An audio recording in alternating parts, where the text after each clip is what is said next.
আপন সংগ্রাম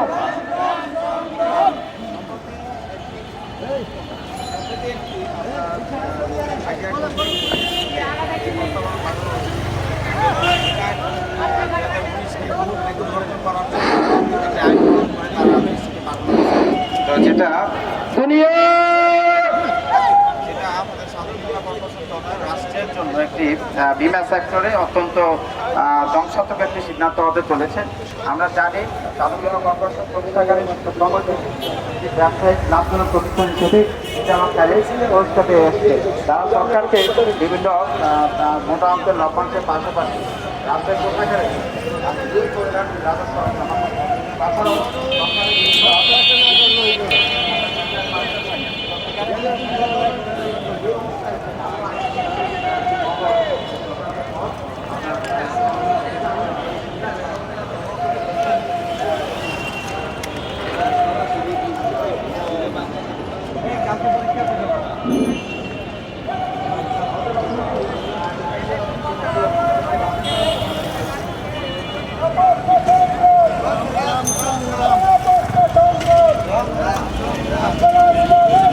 রাষ্ট্র রাষ্ট্র সংগ্রাম